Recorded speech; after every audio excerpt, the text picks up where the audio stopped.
Isan'ny tonga nanatrika ny festival Botsy andiany voalohany iraky ny filoham-pirenena ny mpanolontsaina Patrick Rajoelina. Nilaza izy fa isan'ny faritra akaiky ny voalohany faritra Menabe noho ireo tanjaka ara toekarena izay ahafahana mampandroso ity faritra ity ka nametraka hafatra ho an'ny mponina ny Beloa-sur-Mer izy ny mba ahafahana mitrandraka ireo arena izay misy ao amin'ity commune Beloa-sur-Mer ity ary hivelatra amin'ny sehatra maro satria dia vitan'ny mponina indrindra fa ny tanora sy ny vehivavy izany ozy izy mba hampandroso ny Beloa-sur-Mer. Tout d'abord, c'est un grand privilège pour moi d'accompagner Monsieur le gouverneur de la région du Ménabé. Ce festival Boutch est quelque chose qui est très important pour le développement de la région, pour le tourisme, mais également pour l'animation de la population du Ménabé, à laquelle le président de la République est extrêmement attaché, parce que le Ménabé, c'est une région qui regorge de beaucoup de potentialités par la mer, par la terre, mais également par l'irrigation. Et ce serait effectivement une très bonne chose que de mobiliser davantage la communauté internationale économique autour de cette région. Mais je sais que beaucoup de pays sont présents ici au niveau de la coopération internationale. Et je sais également les efforts qui sont déployés par le président de la République, par le Fanzakan et par monsieur le gouverneur de la région du Ménabé qui est en charge du développement justement de cette région. À la population de Beloa-sur-Mer, je veux dire toute mon affection, naturellement. Et puis, je sais qu'ici, il y a beaucoup d'initiatives locales, par les jeunes, par les femmes, mais également par le tissu économique. Et ce que je veux dire, c'est que j'espère que cette région, c'est-à-dire plus précisément la commune de Beloa-sur-Mer, se développera grâce à d'autres projets, pas seulement culturels, pas seulement disons généraux, mais des choses extrêmement précises sur par exemple l'agriculture, sur la pêche, sur le développement du travail des femmes. Donc voilà, ce sont les priorités qui ont été fixées par le président de la République dans le cadre du programme général de l'État.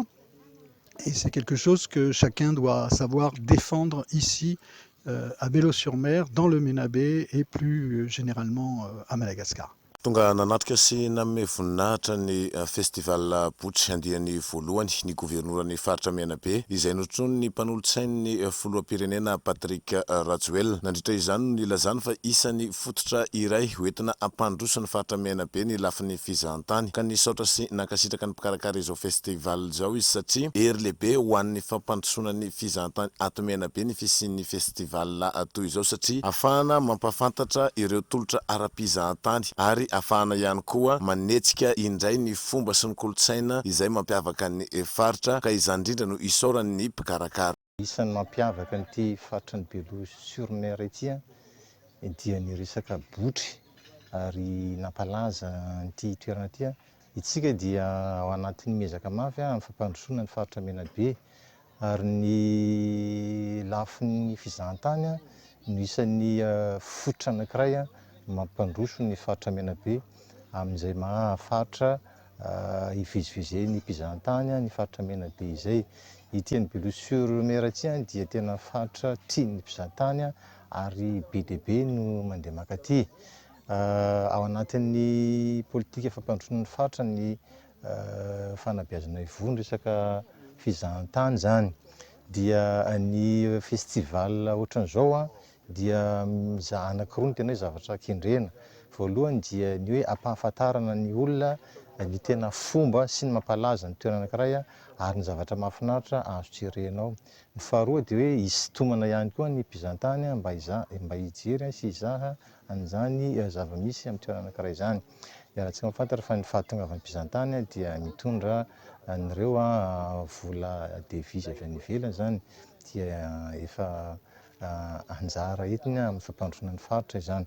Fa indrindra ho antsika sakalava aty amin'ny faritra dia hoe amin'ny fotoana ohatran'izao no ampahafantarana ny olona hoe inona ny tena zava-misy, inona ny hatsarana ary inona ny tena fomban-drazana misy aty.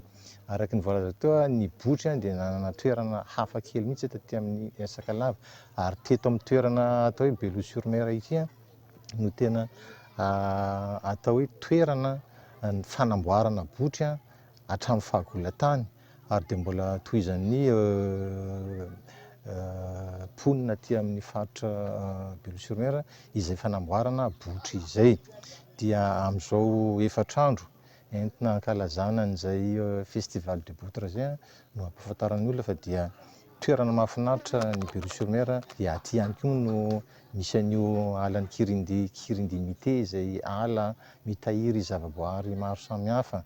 Aty koa no misy an'ireo lac maro samihafa ahitantsika flamand rose dia misaotra ary mankasitraka ny mpikarakara an'ity festival ity fa tena misy anjara biriky hoentiny zany amin'ny fampandrosoan'ny faritra. Miantso atsika vahoaka zany ety amin'ny faritra Menabe n'aiza n'aiza tongava aty Beloha-sur-Mer fa toerana mahafinaritra hitsangatsanganana ary ahitana karazana culture vaovao aty amin'ny ity faritra ny Beloha-sur-Mer ity.